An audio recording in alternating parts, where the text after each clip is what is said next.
오늘 이 시간에는 엄청난 화제가 되고 있는 질병이죠. 조현병의 위험성에 좀 포커스를 맞춰서 이야기를 나눠보려고 합니다. 안타깝게 많은 사건들이 있었어요. 실시간 검색어에 계속 올라가 있고 헤드라인 뉴스 뜨고 이런 거 보니까 너무 마음이 무겁더라고요. 네, 그렇죠. 네. 특히 이번에는 좀 여러 사건들이 어떻게 이렇게 겹칠 수 있나라는 생각이 들 정도로 동시다발적으로 많이 일어난 것 같아요. 그리고 또 이렇게 되니까 이제 심신미약 범죄에 대한 이야기가 또 나오는 것 같아요.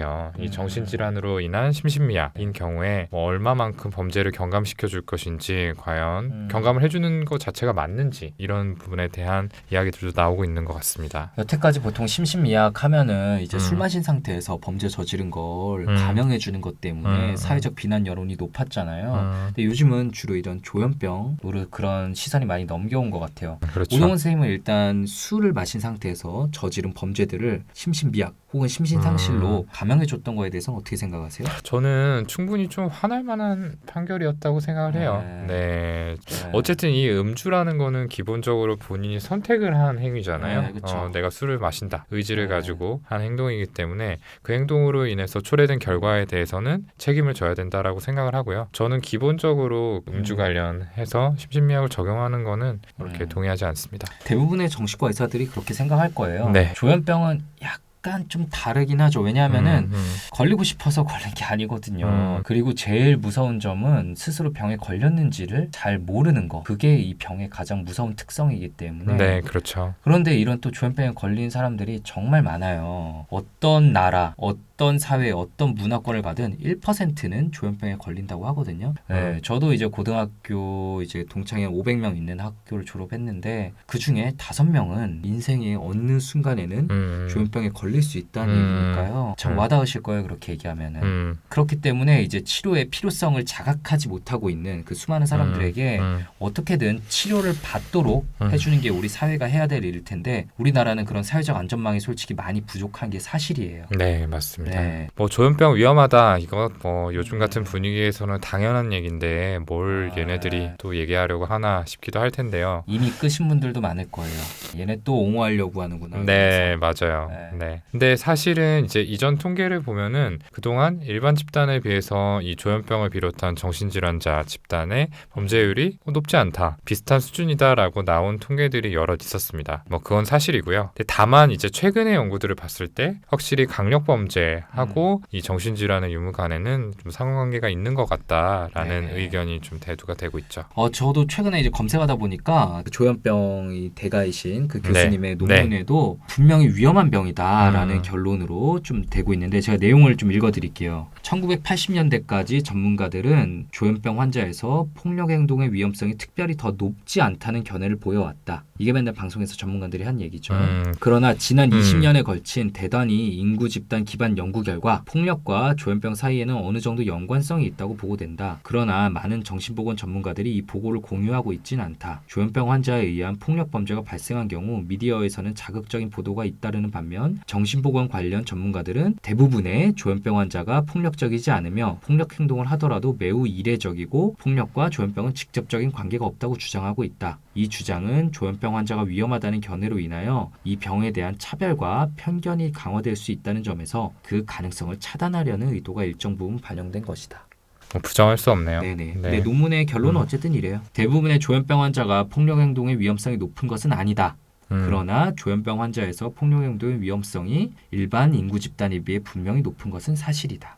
뭐 결론적으로는 이제 조현병 환자의 위험성에 대해서까지 저희가 부정할 수는 없을 것 같아요. 특히 여러 가지 사건들로 봐서는 저희도 분명히 그런 것들이 있다라고 생각을 하고, 저희가 실제로 진료 현장에서 간혹 이제 그런 위험한 상황들을 마주했을 때 저희도 사실 두려움을 느끼곤 하잖아요. 그렇죠. 저희도 뭐 당연히 여러 번 맞은 적도 있고 정말 위험하다 느낄 때도 있고 최근에는 교수님께서 피살되신 일도 있었으니까 사실은 저희가 제일 무섭죠. 근데 분명히 좀 구분해야 될 것은 조현병 전체 전체 집단으로 봤을 때 그 위험성이 높다는 거는 맞는 이야기지만 그 안에서 대부분의 환자들의 경우에는 이 폭력성하고 무관할 수 있겠다라는 이야기거든요.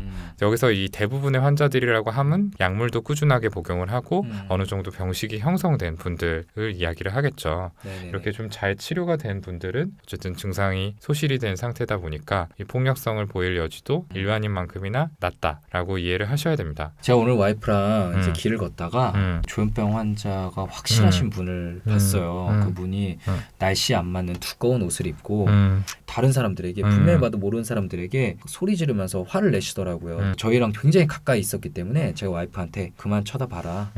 돌아서 가자라고 하니까 와이프가 좀 웃으면서 아니 무슨 정신과 의사가 환자분을 더 무서워하냐라고 하길래 당연히 무섭다. 저 환자분은 말 그대로 치료를 안 받고 있는 게 확실하니까 그런 상태에서는 어떤 우리가 예상하지 못한 폭력성이나 위험한 행동 튀어나올 수 있다.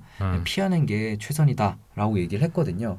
그만큼 치료받지 않은 조현병 환자는 당연히 위험할 수 있어요. 하지만 치료 열심히 받고 사회에 복귀하기 위해서 최대한 노력하고 자신이 가졌던 증상들에 대해서 정말 후회하고 안타까워하는 분들까지 우리가 이렇게 도매금으로 비난하고 마치 낙인을 찍으려는 듯한 사회 분위기는 좀 우리가 지양해야 된다는 생각이 듭니다. 그리고 이 치료받지 않은 환자들에 대해서도 화가 나시는 거는 이해해요. 하지만 이게 집단 전체를 향해서 조현병 환자니까 무조건 격리시켜라 라는 식의 분노 섞인 반응으로 이어지는 거는 많이 안타깝다라고 느껴졌습니다. 사실 이제 입원을 시키더라도 거기에 드는 여러 가지 뭐 비용적인 부분이라든지 뭐 어떤 절차로 입원을 시키게 될 것인가 그런 부분에 대한 논의들도 좀 이루어져야 될 것 같고요. 입원을 하게 된다면은 그 입원 기간이 그냥 단순히 뭐 가둬두는 목적이 아니라 이 사람의 치료를 충분하게 할 수 있는 환경인지 이런 것들에 대해서도 좀 평가와 부족하다면은 그런 것들을 확충하려는 노력들이 같이 수반이 돼야 될 거라고 생각을 합니다. 저도 이제 최근에 그 진주 아파트 사건은 정말 화가 나고 너무 안타깝고 특히 그 어린 아이가 죽고 이런 거에 대해서. 근데 그 사건의 사실 중요한 부분은 정말 직전까지도 그 범인의 형님께서 위험성을 인식하고 입원시키려고 정말 최선을 다하셨었다는 거죠.